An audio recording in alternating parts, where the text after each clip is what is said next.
वक्फ कोई मुस्लिम संस्था है क्या? वक्फ एक तरह का ट्रस्ट है। अरे भाई, मोदी जी का चेहरा अगर आपको पसंद नहीं आता है तो मत देखिए मोदी जी की तरफ। 2013 में जो आपने पाप किया था उस पाप को समाप्त करके आज मोदी जी ने पारदर्शिता लाने का काम उसमें किया है। आम मुसलमानों की तरफ उसको फेंक दिया है। मुसलमानों के कल्याण के लिए अगर मोदी जी ने कोई काम किया तो उसकी प्रशंसा करनी चाहिए थी। तो मुसलमान के पसमानदा के आप खिलाफ कहां हैं? अगर उनको हक दिया जा रहा है और उनको अधिकार दिया जा रहा है। नीतीश कुमार जी ने पूरे बिहार के कब्रिस्तान की घेराबंदी करा दी और मुसलमानों के हक में ये बता दीजिए, आज अगर मुस्लिम समुदाय के महिलाओं को वक्फ के साथ जोड़ा जा रहा है, आपको क्यों विरोध हो रहा है? किरेन रिजिजू साहब जी, इन्होंने सुप्रीम कोर्ट की बिल्डिंग को, राष्ट्रपति भवन की बिल्डिंग को, लोकसभा की बिल्डिंग को बचा लेने का काम किया, नहीं तो कल कह देता ये भी मेरा वक्फ का संपत्ति है। संशोधन विधेयक आया है, हमारी पार्टी जनता दल यूनाइटेड इसका पूर्ण समर्थन करती है। वक्फ संशोधन विधेयक 2025 पर चर्चा हो रही है और चर्चा के प्रारंभ से ही ऐसा माहौल बनाने का प्रयास किया जा रहा है कि जैसे यह कोई वक्फ संशोधन विधेयक जो है ये मुस्लिम विरोधी है। और यह आज से नहीं है, जब यह वक्फ संशोधन विधेयक इस सदन में पेश हुआ था जेपीसी में जाने के पहले, तब से यह नैरेटिव बनाने का प्रयास किया जा रहा है पूरे देश में और पूरे देश का माहौल खराब करने किया जा रहा है, यह बता के कि यह मुसलमान विरोधी है। कहीं से यह मुसलमान विरोधी नहीं है, कहीं से मुसलमान विरोधी नहीं है। क्या है वक्फ? वक्फ कोई मुस्लिम संस्था है क्या? वक्फ एक तरह का ट्रस्ट है। जो ट्रस्ट मुसलमानों के हक में काम करने के लिए बनाया जाता है। मुस्लिम कोई धार्मिक संस्था नहीं है वक्फ। ऐसा नैरेटिव बनाया जा रहा है जैसे यह कोई मुसलमान, हां उस ट्रस्ट को यह हक है, उस ट्रस्ट को यह अधिकार होना चाहिए कि वो मुसलमान समुदाय के हर वर्ग के साथ, चाहे वो महिला हो, पुरुष हो, गरीब हो, अमीर हो, पिछड़े हो, अति पिछड़े हो, सभी वर्ग के लोगों के साथ न्याय करे, जो नहीं हो रहा है। क्या है वक्फ? वक्फ तो एक धार्मिक संस्था नहीं है, विनियामक है और प्रशासनिक निकाय है जो मुसलमानों के हक के लिए काम करती है। आज उसको नैरेटिव बनाया जा रहा है। क्यों नैरेटिव बनाया जा रहा है? आप मोदी जी को कोस रहे हैं। अरे भाई, मोदी जी का चेहरा अगर आपको पसंद नहीं आता है तो मत देखिए मोदी जी की तरफ, उनके अच्छे काम का प्रशंसा करिए, यही काम करिए। लेकिन मोदी जी ने जो आज काम किया 2013 में, जो आपने पाप किया था उस पाप को समाप्त करके आज मोदी जी ने पारदर्शिता लाने का काम उसमें किया है। आपको क्या दिक्कत हो रहा भाई? हाँ, ये अलग बात है कि आपको मोदी जी पसंद नहीं है तो नहीं है, तो मत रहे, लेकिन देश की जनता मोदी जी को पसंद करती है और इसलिए मोदी जी पारदर्शिता के साथ समाज के हर तबके के लिए काम करने का काम करते हैं। ये पाप आपका है और आपके उस पाप को आज मोदी जी ने आपके चंगुल से, उस गिरोह से निकाल के आम मुसलमानों की तरफ उसको फेंक दिया है उसके काम करने के लिए। तो ये आपको खराब लग रहा है? क्यों खराब लग रहा है भाई? ये खराब लगने की कोई चीज तो है नहीं। आप मुसलमानों के कल्याण के विरोधी हैं क्या? आप मुसलमानों के कल्याण के लिए अगर मोदी जी ने कोई काम किया तो उसकी प्रशंसा करनी चाहिए थी। लेकिन आपको आज क्या है? आज इस देश में दो तरह के लोग इस वक्फ संशोधन विधेयक के खिलाफ हैं। एक वैसे लोग जो अपने वोट के लिए धार्मिक मामलों का इस्तेमाल करते हैं, वो इसके विरोध में है और वो इसके विरोध में माहौल खड़ा कर रहे हैं। और दूसरे वैसे लोग हैं जिनका इस पर वक्फ पर कब्जा था, वो अपने कब्जे को चंगुल से जाते हुए देखकर आज इसके विरोध में खड़ा है। क्या है भाई? क्यों विरोध कर रहे हैं भाई? इस संशोधन के विरोध का क्या कारण है? कोई कारण नहीं है। वक्फ का जो पूरा कार्यकलाप है, वक्फ का जो पूरा वर्किंग है, उस वर्किंग में तो कहीं से इस संशोधन में हस्तक्षेप करने का कोई अधिकार नहीं है। लेकिन अगर वक्फ के कार्यकलाप में हम कोई हस्तक्षेप नहीं कर रहे हैं, लेकिन हम वक्फ का जो आमदनी है वह आमदनी सही मामलों में मुसलमानों के लिए खर्च हो, इस पर नजर रखने के लिए हम इसमें संशोधन लेके आए। आपको क्या दिक्कत नजर आ रहा है इसमें? इसलिए कि आपको लग रहा है कि नजर में तो आप चढ़ जाएंगे, नजर में तो आपके चढ़ जाएंगे, अब आपका वो चलेगा नहीं जो गिरोह आपका कब्जा में था। मुसलमानों के हक में काम होगा, बेहतर प्रबंधन होगा, धन के दुरुपयोग को रोका जा सकेगा और सिर्फ उसके कार्यकलाप पर निगरानी रखने का तंत्र विकसित किया जा रहा है। इसमें आपको कोई विरोध का आधार नहीं है। और ये नैरेटिव अगर आप बना रहे हैं पूरे देश में, तो अपने लाभ के लिए, अपने राजनीतिक लाभ के लिए, अपने वोट के लिए आप इसका इस्तेमाल कर रहे हैं। सभापति महोदया, इस संशोधन से क्या होगा? इस संशोधन से सबसे बड़ा फायदा क्या है?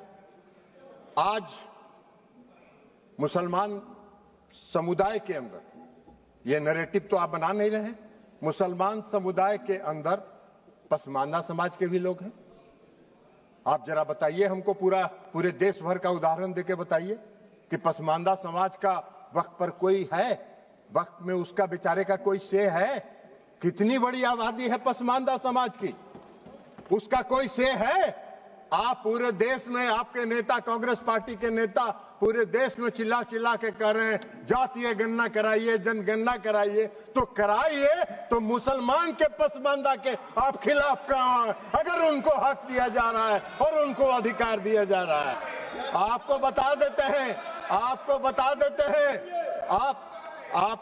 देते हैं, आपकी सेकुलरिज्म की एक कांग्रेस पार्टी के एक नेता का कल हम देखे अखबार में एक बयान छपा हुआ है कि जेडीयू सेकुलर पार्टी है, उसको देखना है। अरे जेडीयू को और नीतीश कुमार को आपके सेकुलरिज्म के सर्टिफिकेट की आवश्यकता नहीं है, उसकी आवश्यकता नहीं है।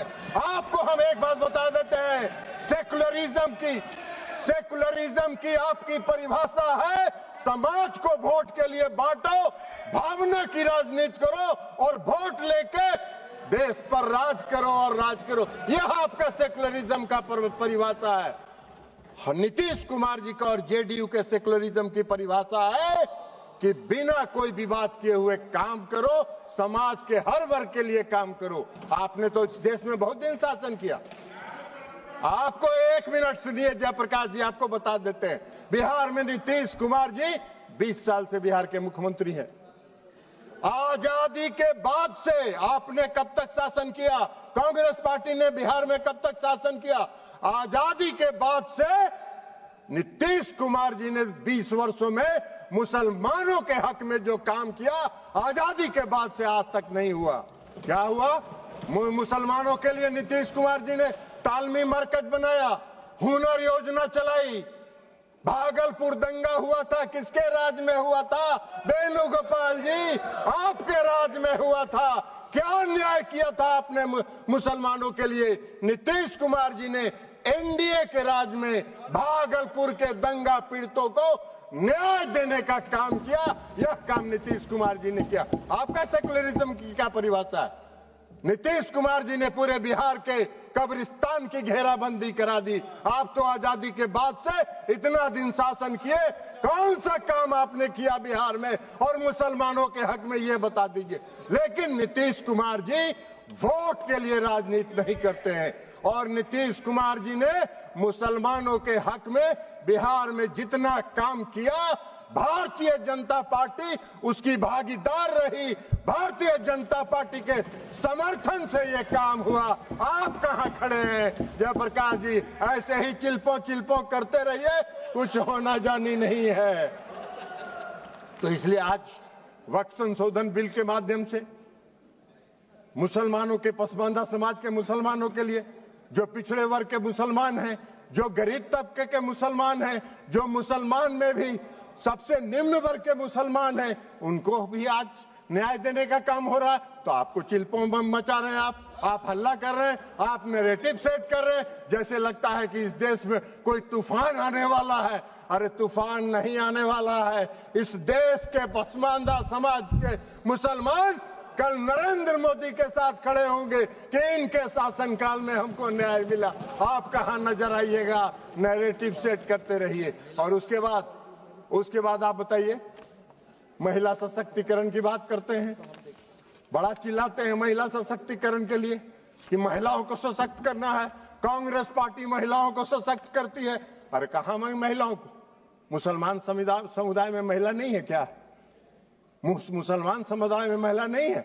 आज अगर मुस्लिम समुदाय के महिलाओं को वक्फ के साथ जोड़ा जा रहा है, आपको क्यों विरोध हो रहा है? मुस्लिम समाज के महिलाओं को भी सशक्तिकरण का हक है, उनके सशक्तिकरण का भी काम प्रधानमंत्री नरेंद्र मोदी जी की सरकार ने किया। इस वक्फ संशोधन विधेयक के माध्यम से आपका नैरेटिव सेट कर रहे हैं पूरे देश में, जैसे लगता है मोदी जी मुस्लिम विरोधी हैं।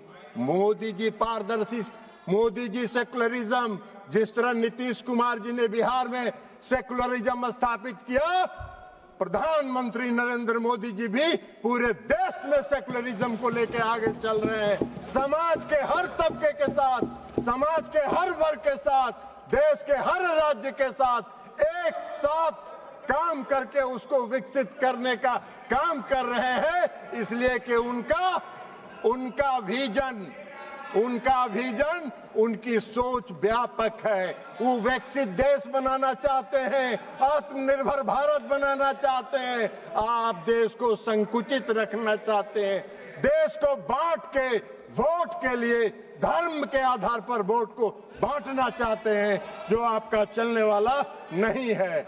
अभी चर्चा हो रही थी, बहुत लोगों ने कहा इस संशोधन के माध्यम से डीएम को अधिकार क्यों दे दिया गया। बहुत लोगों ने सिविल प्रोसीजर कोड तक की बात करी, हमको हंसी आ रही थी।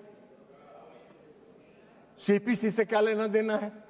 गाय का सील भैंस में, भैंस का सील सिंह जो है गाय में लगा रहे हैं। अरे भाई, इस देश में रेवेन्यू के रिकॉर्ड्स का कस्टोडियन कौन होता है? इस देश में रेवेन्यू के रिकॉर्ड्स का कस्टोडियन डिस्ट्रिक्ट मजिस्ट्रेट होता है, और डिस्ट्रिक्ट मजिस्ट्रेट को अगर यह अधिकार दिया गया था, कोई गलत नहीं था, लेकिन फिर भी आपने उसका विरोध किया। तो भाई सरकार ने सोचा कि चलिए आपके विरोध को मान लेते हैं, और उससे बड़े अधिकारी को दे दिया ये अधिकार। लेकिन रेवेन्यू के रिकॉर्ड्स का कस्टोडियन जिलाधिकारी होता है। आपका अगर झगड़ा होगा, मेरी संपत्ति का अगर झगड़ा होगा, वेणुगोपाल जी आपकी संपत्ति का किसी से झगड़ा होगा, तो कहां जाते हैं आप? खतियान देखने के पास?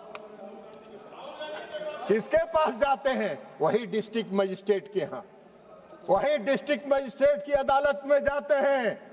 एक आम मुसलमान भी आज की तारीख में, आम नागरिक अगर मुसलमान का है और उसकी व्यक्तिगत संपत्ति पर कोई विवाद होता है, तो वो जाता है डिस्ट्रिक्ट मजिस्ट्रेट के यहाँ, और वहीं से उसको न्याय मिलता है। तो आम मुसलमान डिस्ट्रिक्ट मजिस्ट्रेट के दफ्तर में जाएंगे, उनको न्याय मिलेगा। अब वक्फ को नहीं जाना है, इसलिए कि वक्फ की जमींदारी है। पूरे वक्फ की संपत्ति पर उसको समाप्त करने का काम, पारदर्शिता लाने का काम नरेंद्र मोदी की सरकार ने किया है। इसका स्वागत करना चाहिए, इसका विरोध नहीं होना चाहिए। अब आप कह रहे हैं कि ट्रिब्यूनल की बात आती है। भाई क्या ट्रिब्यूनल में क्या दिक्कत है? आज का क्या कानून है? आज का क्या कानून है? आज का कानून यह है जो पाप किया आपने 2013 में। आज का कानून क्या है कि अगर कोई वक्त, जो सुबह में रिजिजू साहब मंत्री जी जो भाषण दे रहे थे, उन्होंने कहा कि धारा 40 को खत्म कर दिया हमने। बड़ा बहुत अच्छा धन्यवाद के पात्र हैं किरेन रिजिजू साहब जी। इन्होंने सुप्रीम कोर्ट की बिल्डिंग को, राष्ट्रपति भवन की बिल्डिंग को, लोकसभा की बिल्डिंग को बचा लेने का काम किया, नहीं तो कल कह देता ये भी मेरा वक्त का संपत्ति है। भाई आपका ऐसा कौन सा कानून है इस देश में? इस देश में ऐसा कहीं कानून होता है? कोई प्रजातांत्रिक हम आजादी के बाद से इतने दिनों से इस देश को चला रहे हैं। कौन सा इस देश में ऐसा कानून है कि वक्फ ने जिस पर रख दिया हाथ वक्फ की संपत्ति हो गई? अभी सेकुलरिज्म के इनके सहयोगी हैं, जिनके आजकल वेणुगोपाल जी जिस पार्टी जो है जिसकी पिछलग्गू बनी हुई है, आज उनका भी वायरल हो रहा है।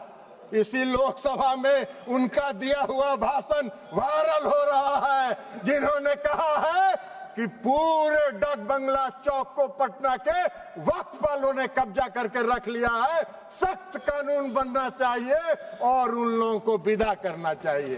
तो यही तो आपका है, यही आपका है, वायरल है। जरा बाहर निकल के वेणुगोपाल जी देख लीजिए, नहीं हो तो बोलिएगा, हम भेज देंगे, मेरे पास भी है, हम भी भेज देंगे आपको, देख लीजिएगा। तो आप वक्फ की संपत्ति को अगर आज समाप्त कर दिया उस धारा को, तो बड़ा बढ़िया काम किया। हम धन्यवाद देते हैं रिजिजू साहब के, जिन्होंने इस देश को बचा लिया और इस देश के कई लोगों को इस शिकंजे में फंसने से बचा लेने का काम इन्होंने किया है, इसलिए हम उनको धन्यवाद देते हैं।